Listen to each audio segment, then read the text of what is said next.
ದಾಯಕ ನೀನೇ ವಿನಾಯಕ ಫಲದಾಯಕ ನೀನೇ ವಿನಾಯಕ.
ಬದುಕು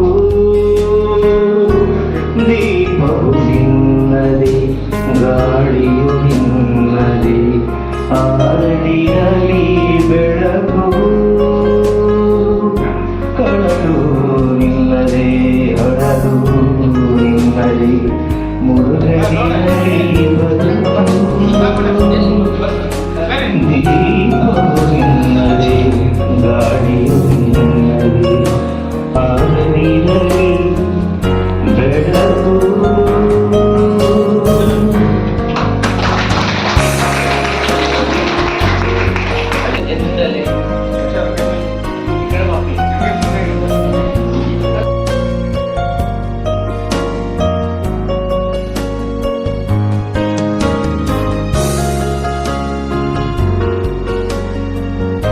ಕಾರ್ಯಕ್ರಮಗಳನ್ನು ಇಲಾಖೆ ಮತ್ತು ನಮ್ಮ ಸಂಘಟನೆ ಜೊತೆ ಸೇರಿ ಆಯೋಜನೆ ಮಾಡ್ತಕ್ಕಂಥ ಕಾರ್ಯಗಳನ್ನು ಈಗಾಗಲೇ ಕ್ರಿಯಾ ಯೋಜನೆಯನ್ನು ಮಾಡಿಕೊಂಡಿರ್ತಕ್ಕಂಥ ಸಂದರ್ಭದಲ್ಲಿ ಈ ಒಂದು ಇರ್ಕಲ್ಗಡ ಶಾಲೆಯಿಂದ ಪ್ರಾರಂಭವಾಗಿರ್ತಕ್ಕಂಥ ಈ ಕಾರ್ಯಾಗಾರಗಳು ಜಿಲ್ಲೆಯ ತುಂಬ ಬೇರೆ ಬೇರೆ ಶಾಲೆಗಳಿಗೆ ಈ ಕಾರ್ಯಾಗಾರಗಳನ್ನು ವಿಸ್ತರಣೆ ಮಾಡ್ತಕ್ಕಂಥದ್ದನ್ನು ಕೂಡ ನಮ್ಮ ಸಂಘಟನೆ ಮತ್ತು ಶಿಕ್ಷಣಾಧಿಕಾರಿಗಳ ಸಂಘಟನೆ ಸಂಯುಕ್ತ ಆಶ್ರಯದಲ್ಲಿ ಮಾಡ್ತಾ ಬಂದಿದ್ದೀವಿ.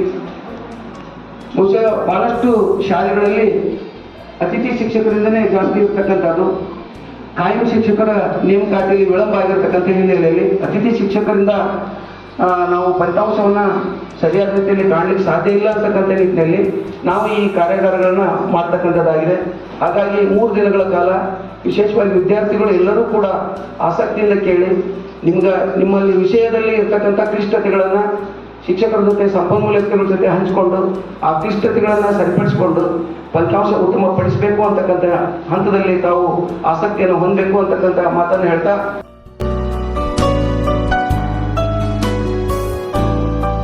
ನಾವೆಲ್ಲ ಸರ್ಕಾರಿ ಶಾಲೆಯಲ್ಲಿ ಓದಿರೋದು. ನಮಗೆಲ್ಲ ಯಾರು ಟೀಚರ್ ಬರಲಿಲ್ಲ ಅಂತ ಹೇಳಿದ್ರೆ ಯಾವಾಗಲೂ ಮಗ್ಗಿ ಹೇಳ್ಸೋದು, ಗಣಿತನೇ ಮಗ್ಗಿನೇ. 2 ಟೀಚರ್ ಬರಲಿಲ್ಲ ಅಂದ್ರೆ 2 2 2 4 ಹೇಳಬೇಕು. ಇನ್ನೊಂದು ಏನಪ್ಪ ಇತ್ತು ನಮಗೆ ಅಂದ್ರೆ 2 10 20 2 9 18 2 8 16 2 7 14 ಈ ತರ ಉಲ್ಟಾ ಹೇಳಿಸ್ತಿದ್ರು ನಮ್ಗೆ. A to Z, Z to A, ಆಮೇಲೆ ಆ ಇಂದ ಲ ಇಂದ ಆ, ಆಮೇಲೆ 2 1 2 2 20 2 20 ಅದು 19ನೇ ಮಗ್ಗಿ ಕೂಡ ಇವತ್ತು ಕೂಡ ನಾವು ಸೀದಾ ಉಲ್ಟಾ 2 ಹೇಳ್ತೀವಿ. ಯಾಕಂದ್ರೆ ಈ ವಯಸ್ಸಲ್ಲಿ ಕಲ್ತಂತಹ ಏನು ಜ್ಞಾನ ಇದೆಯಲ್ಲ ಅದು ಕೊನೆವರೆಗೂ ಮರೆಯಲ್ಲ.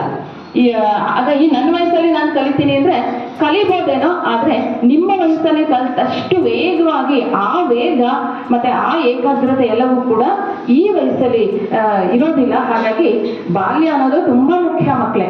ಹಾಗಾಗಿ ಈ ವಯಸ್ಸಲ್ಲಿ ಏನ್ ಕಲಿತೀರಾ ಅದು ನಿಮ್ಮ ಕೊನೆವರೆಗೂ ಕೂಡ ನಿಮ್ಮ ಶಾಶ್ವತ ಆಸ್ತಿಯಾಗಿ ನಿಮ್ ಜೊತೆ ಇರತ್ತೆ. ಹಾಗಾಗಿ ಈ ಇಂದಿನಿಂದ ಪ್ರತಿಯೊಂದು ದಿನ ಕೂಡ ಮುಖ್ಯ ಅಂತ ತಿಳ್ಕೊಳ್ಳಿ. ಪ್ರತಿಯೊಂದು ಕ್ಷಣವನ್ನು ಕೂಡ ಸಂತೋಷದಿಂದ ನೀವು ಅದನ್ನ ಆಸ್ವಾದಿಸಿ.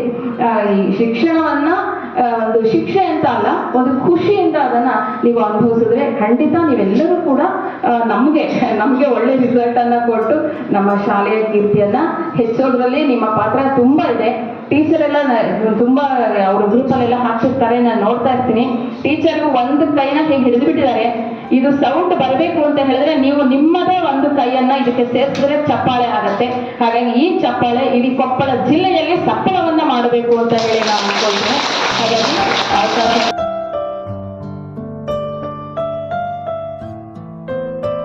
ಹೇಳ್ತೀನಿ ಒಂದೆರಡು ವಿಷಯನ. ಸಾಮಾನ್ಯವಾಗಿ ಈಗ ಪೋರ್ಚುಗೀಸರು, ನಮ್ದು ಸೋಷಿಯಲ್ ಸೈನ್ಸ್ ಆಗಿರೋದ್ರಿಂದ ಸೋಷಿಯಲ್ ಸೈನ್ಸ್ನಲ್ಲಿ ನಾನು ಸ್ವಲ್ಪ ಒಂದೆರಡು ಮಾತು ಹೇಳ್ತೀನಿ. ಪೋರ್ಚುಗೀಸರು ಏನು ಬಂದ್ರಲ್ಲ, ಭಾರತದಲ್ಲಿ ನಿಜವಾದ ಪೋರ್ಚುಗೀಸರ ಸಂಸ್ಥಾಪಕ ಯಾರು ಅಂತ ಕೇಳಿದಾಗ ಬಹಳಷ್ಟು ಜನ ಏನ್ ಮಾಡ್ಬಿಡ್ತಾರ, ವಾಸ್ಕೋ ಡಿ ಗಾಮ ಅಂತ ಬರ್ಬಿಡ್ತಾರೆ. ಆ ನಿಜವಾದ ವಾಸ್ಕೋ ಡಿ ಗಾಮ ಅಲ್ಲ, ಅಲ್ಲಿ ಬೇರೆ ಇದೆ. ಅಲ್ಫೋನ್ಸೋ ಡಿ ಅಲ್ಬುಕರ್ಕ್ ನಿಜವಾದ ಸ್ಥಾಪಕ. ಅಲ್ಲಿ ಪುಸ್ತಕದಲ್ಲಿ ಇದೆ, ಪೋರ್ಚುಗೀಸರ ಫಸ್ಟ್ ಸ್ಥಾಪಕ ಯಾರಂದ್ರೆ ವಾಸ್ಕೋ ಡಿ ಗಾಮ. ಆದ್ರೆ ನಿಜವಾದ ಸ್ಥಾಪಕ ಅಂತಲೂ ಕೂಡ ಇದೆ, ಹಂಗಾಗಿ ಕನ್ಫ್ಯೂಸ್ ಆಗ್ತದೆ. ಇನ್ನು ಭೂಗೋಳಕ್ಕೆ ಬಂದ್ಬಿಟ್ರೆ ಪೂರ್ವ ಘಟ್ಟ ಪಶ್ಚಿಮ ಘಟ್ಟ ಯಾವುವು, ಆಮೇಲೆ ಪೂರ್ವ ತೀರದ ಬಂದರುಗಳು ಯಾವುವು, ಪಶ್ಚಿಮ ತೀರದ ಬಂದರುಗಳು ಯಾವುವು, ಆಮೇಲೆ ಅಕ್ಷಾಂಶ 83 ಡಿಗ್ರಿ ಅಕ್ಷಾಂಶ, ಆಮೇಲೆ 23 ಡಿಗ್ರಿ ಅಕ್ಷಾಂಶ, 87 ಡಿಗ್ರಿ ರೇಖಾಂಶ, ಆಮೇಲೆ ಇಂದಿರಾ ಪಾಯಿಂಟ್, ಇವೆಲ್ಲವೂ ಬಹಳ ವೆರಿ ವೆರಿ ವೆರಿ ಡಿಫಿಕಲ್ಟ್ ಅದಾವ. ಅವುಗಳನ್ನ ಬಹಳ ಅಚ್ಚುಕಟ್ಟಾಗಿ ಓದಿದಾಗ, ಅಚ್ಚುಕಟ್ಟಾಗಿ ತಿಳ್ಕೊಂಡಾಗ ಮಾತ್ರ ನಮಗೆ ಅದು ತಿಳ್ಕೊಳ್ಳೋಕೆ ಸಾಧ್ಯ ಆಗುತ್ತೆ ಅನ್ನುವಂಥ ಮಾತನ್ನ ಹೇಳ್ತಾ, ಈ 3 ದಿನಗಳ ಕಾಲ ನಮ್ಮ ಸಂಪನ್ಮೂಲ ಶಿಕ್ಷಕ ಬಂಧುಗಳು, ನಮ್ಮ ಗಟ್ಟಿನೂರು ಸರ್ ಅದು ಎಲ್ಲ ನಮ್ಮ ಸ್ನೇಹಿತರು, ಅವರು ನಮ್ಮ ಕೊಲೀಗ್ಸ್, ಆಮೇಲೆ ಜಿಲ್ಲಾ ಉತ್ತಮ ಶಿಕ್ಷಕ ಪ್ರಶಸ್ತಿ ವಿಜೇತರಾದ ನಮ್ಮ ಹನುಮಂತಪ್ಪ ಸರ್ ಅಂತ ಅವರು ನಿಜವಾಗ್ಲೂ ಆಗಲೇ ಒಂದು ಹಾಡು ಹೇಳಿದ್ರು. ಸುಮಾರು ವರ್ಷಗಳಿಂದ ನಾವು ಬಹಳಷ್ಟು ಆತ್ಮೀಯರು, ಒಳ್ಳೆಯ ಅದ್ಭುತವಾದ ಪ್ರತಿಭೆಗಳು. ಎಲ್ಲ ಪ್ರತಿಭೆಗಳು ಇವತ್ತು ದಿವಸ ಜ್ಞಾನದ ಒಂದು ದಾಹವನ್ನು ತೀರಿಸಲಿದ್ದಾರೆ, ನಿಮಗೆಲ್ಲ ಉನ್ನತಿಸಲಿದ್ದಾರೆ. ಅದೆಲ್ಲವನ್ನು ನೀವು ಸದುಪಯೋಗ ಪಡಿಸ್ಕೊಡ್ರಿ. ಮತ್ತೆ ಈ ಒಂದು ಕಾರ್ಯಕ್ರಮವನ್ನು ಬಹಳ ಅಚ್ಚುಕಟ್ಟಾಗಿ ಈ ವ್ಯವಸ್ಥೆ ಮಾಡ್ತಕ್ಕಂಥ ಎಲ್ಲ ನಮ್ಮ ಘನ ಅಧ್ಯಕ್ಷರಿಗೆ, ಆಮೇಲೆ ನಮ್ಮ ಈ ಉಪ ಪ್ರಾಂಶುಪಾಲರಿಗೆ, ಮತ್ತೆ ಪ್ರಾಂಶುಪಾಲರಿಗೆ, ಮತ್ತೆ CDCಯ ಉಪಾಧ್ಯಕ್ಷರಿಗೆ, ಮತ್ತೆ ಎಲ್ಲ ವಿದ್ಯಾರ್ಥಿಗಳಿಗೆ, ಮತ್ತೆ ಎಲ್ಲ ಸನ್ಮಿತ್ರರಿಗೆ, ವೃತ್ತಿ ಬಾಂಧವರಿಗೆ ತುಂಬ ಹೃದಯದ ಧನ್ಯವಾದಗಳು.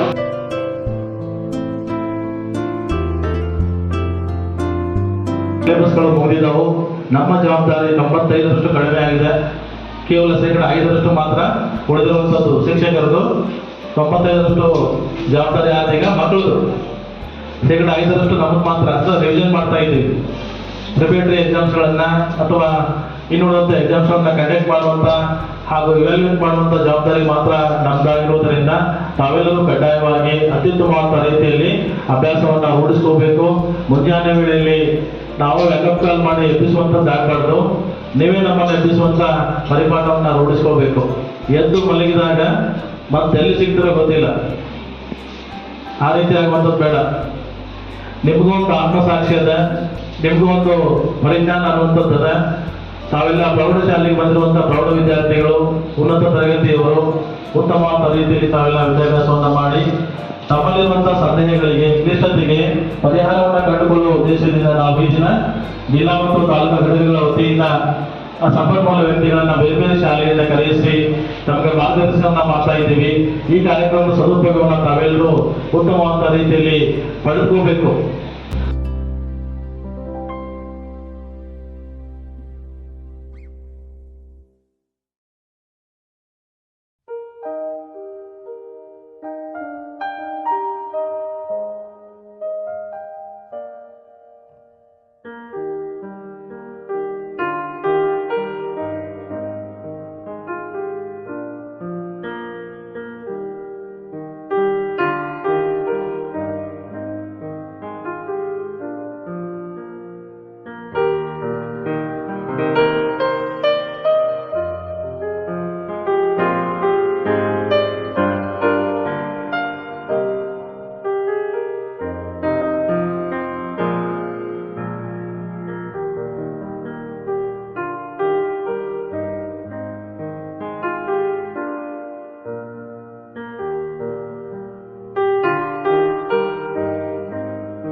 ಬೈಫರ್ಕೇಶನ್ ಅಂತಂದ್ರೆ ಅಲ್ಲ. ಆದರೂ ಕೂಡ ನಮ್ಮ ಟೀಚರ್ಸ್ ಏನು ಮಾಡ್ತಾರೆ, ಸ್ವಲ್ಪ ಕೆಲವು ವಿದ್ಯಾರ್ಥಿಗಳು ಸ್ಲೋ ಲರ್ನರ್ಸ್ ಇರ್ತಾರೆ. ಕೆಲವರು ಹೇಳಿದ ತಕ್ಷಣ ತಿಳ್ಕೊಳ್ತಾರೆ. ಹೇಳಿದ ತಕ್ಷಣ ತಿಳ್ಕೊಂಡು ಅಷ್ಟೇ ಅಲ್ಲ, ಲಘು ಕೂಡ ಆನ್ಸರ್ ಮಾಡ್ತಾರೆ. ಇವತ್ತಿನ ಯುಗದಲ್ಲಿ ಏನು ಮಾಡ್ತಾರೆ, ಇಂಟ್ರಾಕ್ಷನ್ ಮಾಡ್ತಾರೆ. ನೀವು ಗ್ರೂಪ್ ಸ್ಟಡೀಸ್ ಅಂತಾರೆ. ಗ್ರೂಪ್ ಸ್ಟಡೀಸಲ್ಲಿ ನಿಮ್ಮ ಉದ್ದೇಶನೂ, ನೀವು ಗ್ರೂಪ್ ಸ್ಟಡಿ ಮಾಡ್ಕೊಂತ ನಿಮ್ಗೇನು ಗೊತ್ತಾಗಿಲ್ಲ ಅಂತಂದರೆ ಕ್ಲಾಸ್ ರೂಮಲ್ಲಿ ಬಹುಶಃ ನೀವು ಹಿಂದೆ ಮುಂದೆ ನೋಡ್ತೀರಿ ಎಲ್ಲರನ್ನ ಕೇಳಕ್ಕೆ. ಆದರೆ ಏನೇ ಇರಲಿ ಗೊತ್ತಾಗಲಿಲ್ಲ ಅಂದ್ರೆ ಖಂಡಿತ ಯಾರನ್ನೂ ಏನೂ ಎಜಿಟೇಟ್ ಮಾಡಬೇಕು. ಸರ್ ನನಗೆ ಅದು ಗೊತ್ತಾಗಿಲ್ಲ ಸರ್, ಅದು ಏನದು ಇನ್ನೊಮ್ಮೆ ಎಕ್ಸ್ಪ್ಲೇನ್ ಮಾಡಬೇಕು. ಗ್ರೂಪ್ ಸ್ಟಡೀಸಲ್ಲಿ ಒಬ್ರಿಗೊಬ್ಬರನ್ನ ಅಕ್ಕಪಕ್ಕ ಕೂತು ನನಗೇನೇ ಗೊತ್ತಾಗಿಲ್ಲ ಅಂದ್ರೆ ಟೀಚರು ಇರ್ತಾರೆ, ಇನ್ನೊಬ್ಬ ಸ್ಟೂಡೆಂಟು ನಿಮ್ಮ ಜೊತೆಗೆ ಇರ್ತಾರೆ. ಅವ್ರ ಜೊತೆಗೆ ಚರ್ಚೆ ಮಾಡಿ ನೀವು ತಿಳ್ಕೊಳ್ಳೋಂಥ ಪ್ರಯತ್ನ ಮಾಡಬೇಕು. ಅಲ್ಲಿ ಎಲ್ಲರೇ ನಾನಿದು ಪ್ರಶ್ನೆ ಕೇಳಿದ್ದೆ ಅಂತಂದ್ರೆ ನಾನು ಎಷ್ಟು ತಿಳ್ಕೊಂಡಿದ್ದೀನಿ, ಎಷ್ಟು ಕಡಿಮೆ ತಿಳ್ಕೊಂಡಿದ್ದೀನಿ, ಅದು ಅವ್ರಿಗೆ ಗೊತ್ತಾದ್ರೆ ನನ್ನ ಗತಿ ಏನು ಅಂತ ನಮ್ಗೆ ಯಾರೂ ಸುಮ್ಮನೆ ಇಲ್ಲ. ಮತ್ತು ಇವತ್ತಿನ ಕಾಲದಲ್ಲಿ interaction is the best way of attaining the knowledge. ಏನು ಶಿಕ್ಷಕರಿಗೆ ಅಥವಾ ನಮ್ಮ ಪಕ್ಷದಲ್ಲಿ ಹೇಳ್ತಾರೆ, ನೀವೇನೇ ಬರೀ ಭಾಷಣ ಮಾಡಿದಿರಿ ಅಂತಂದ್ರೆ ಅವ್ರು ಎಲ್ಲರೂ ಕೇಳಿ ಹೋಗಿ ಮನೆಗೆ ಹೋಗ್ತಾರೆ, ಏನು ಗೊತ್ತಾರೆ. ಅದಕ್ಕೆ ನೀವು ಇಂಟರಾಕ್ಟ್ ಮಾಡಬೇಕು. ನಾನು ಪ್ರಶ್ನೆಗಳನ್ನು ಟೀಚರ್ಸ್ ಕೂಡ ನಿಮ್ಗೆ ಹಾಕ್ತಾರೆ. ಆ ಟೀಚರ್ಸ್ ಹಾಕಿದಂಥ ಪ್ರಶ್ನೆಯನ್ನು ನೀವು ವಿಚಾರ ಮಾಡಿ ಉತ್ತರ ಕೊಡೋ ಮಟ್ಟಕ್ಕೆ ನೀವು ತಯಾರಾಗಿ. ಇನ್ನೂ ಸಮಯ ಇದೆ, ಇನ್ನೂ ಸಮಯ ಐತೇನೋ ಇದೆ. ಈಗ 72 ನೋಡ್ರಿ, ಅವ್ರು ಎಷ್ಟು ಕಳ್ಕೊಂಡಿತ್ತು ನೋಡಿ. 72 ದಿವಸ ಉಳಿತು, 71 ದಿವಸ ಉಳಿತು, ಇವತ್ತು ಮುಗೀತು. ಇವತ್ತಿನ ದಿವಸ ಅಂದರೆ ಭಾಳ ಕಡಿಮೆ ಸಮಯ ಉಳಿತು. ಸಮಯವನ್ನು ನಾನು ಅದನ್ನು ಕವರ್ ಮಾಡಬೇಕು. ಅದನ್ನು ಮಾಡಿ ಒಳ್ಳೆ ರಿಸಲ್ಟನ್ನು ತಂದುಕೊಡೋದು. ಎಷ್ಟು ಏನೇ ಒಂದು ಅಂಬಿಷನ್ ಇಟ್ಕೊಟ್ಟಿರ್ಲಿ, ವರ್ಷ ರಿಸಲ್ಟ್ ಎಷ್ಟು ಮಾಡೋಣ ಅಂತ. ಎಷ್ಟು 90 ಅಬೌವ್. ಆ 10% ಯಾರಿಗೆ ಬಿಟ್ರಿ ನೋಡೋಣ, ಕೈ ಹತ್ರಿ.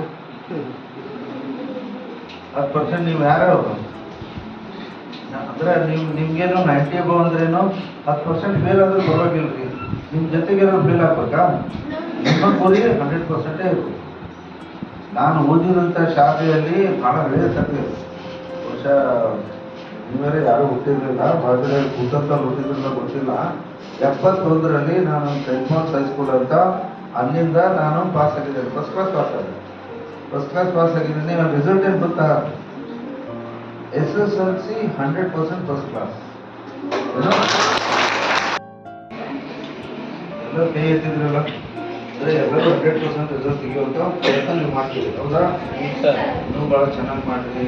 ಮುಂದಿನ ಭವಿಷ್ಯದಲ್ಲಿ ಕೂಡ ಇನ್ನೂ ಹೆಚ್ಚಿನ ಉನ್ನತ ಸ್ಥಾನಕ್ಕೆ PU ಅಷ್ಟೇ ಅಲ್ಲ, PU is not the final.